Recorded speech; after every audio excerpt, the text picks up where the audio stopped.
Happy New Year. And this is actually the second time this last week I got emails from somebody who wanted to know how to address a specific bacteria, just one specific bacteria, not the whole microbiome at one time. And the person was basically had an oxalate problem, and he wanted to know what reduces this particular bacteria, which produces oxalates. He had gone to my regular site, looked there, and there was basically nothing there. Went over to PubMed, nothing there except for some the use of some antibiotics in combination with PPI and a bunch of other things did drop the level. But his question was, is there any alternatives?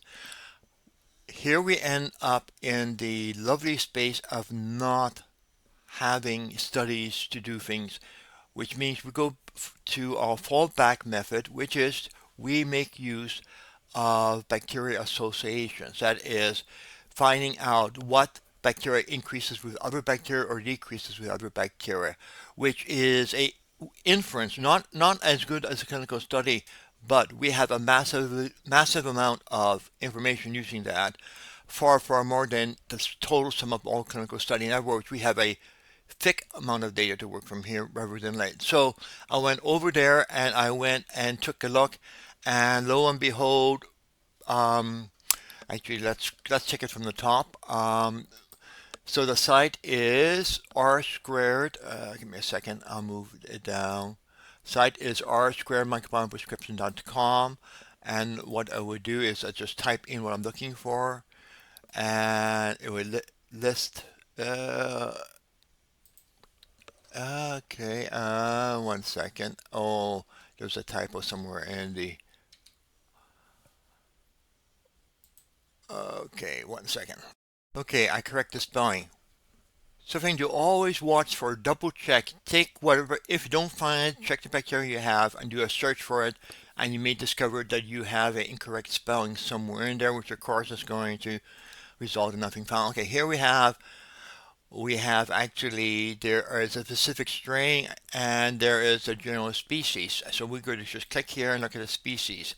And what we have is we have links, but down the bottom we have a chart. We have a visual chart at the top one, and then down below that we actually have a list. Now there's something called probiotic column here. If you want to know if any probiotics impacted positive or negatively, just click here, and I click twice, and absolutely nothing, no change. So there's no known probiotic that we directly do. But wait, there's more. This is coming from data from one particular shotgun test. Tests disagreed with each other for the same physical with the same digital data file. They will give different answers. Fortunately, I have done and uploaded two more sites. One is Biome site with 16S, and if you go down, you notice we get a very different chart down below. And now, if you go all the way down here and we click probiotic, we find we have two probiotics impacting it, Bacillus acanthoensis and vaginalis, both of them. Now, R squared is the degree of statistical association. Actually, we have a whole bunch more. And actually, what I'm going to do is I'm going to do it by that. And what we want to do is we want to find things which have a negative slope and association. And the best one is Lactobacillus johnsoni. And that's about it. That's the only probiotic with a negative impact. Other probiotics have a positive impact, which means you want to cut those out from your there. We have a bit of a mischief there. I'm not going to worry too much about that at the moment, except it's on my to explore. So we have that coming from biomocyte associations, and we go to ombre, and we also notice a difference there. And in this case, what we're going to do is we're going to sort by what has the negative first, and now we're going to go over and sort by probiotics.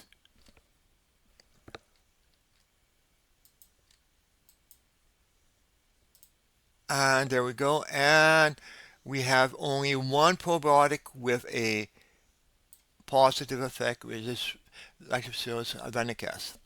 So that is how to use the new free library based thing. Now in time I may be able to add more libraries to it when I receive the data and permission to use it here. But right now the Biome site and Ombre are from donated uploads, so it's fine there. Precision Biome gave their database available to me. Other people could possibly do it in time. For example, Tiny, VTrax, um, whoever wants to, who's interested, we can go and add their data in. Now, in terms of teaching microbiome, the fact that this chart here changes every time shows that the taxonomy nightmare before Christmas can be demonstrated well to students, it's particular to students of the microbiome. Back in 2019, which is a fair number of years ago, I wrote just after discovering Scott Jackson, who used to be the head of complex microbiome system, basically saying, hey, excuse me, this is like a standardization. You get different data, very different data, depending on which test you're using. I mean, it is a potentially nightmare. To me, it's not a nightmare. It just means that the data you use has to always come from the same processing. So ombre to ombre is fine. Ombre associations to symptoms works for ombre data, but ombre data only does not work for anybody else's data. So it is putting constraints on there. But that also means we largely blow away most of the studies from PubMed because we don't have the identical same processing. So that is why going over to association to me is a safer, superior, and more accurate method. So again, just to do a quick recap, microbiome prescription site here, type in whatever you want, and then go over and you actually get effectively free sets of studies by selecting which lab testing service you want, and you'll get three different sets of associations. Some, like these two, the strongest one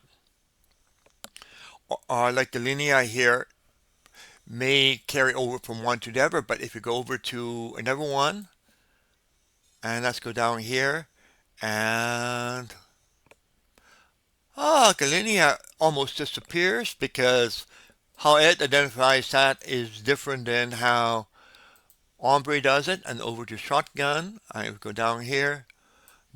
We have the same thing. Notice the top ones are the same, but then when you get into different species, you get absolute confusion. So that is basically the short and the long of it. If you're teaching the microbiome, this is an excellent method to show people the problem, which is well illustrated by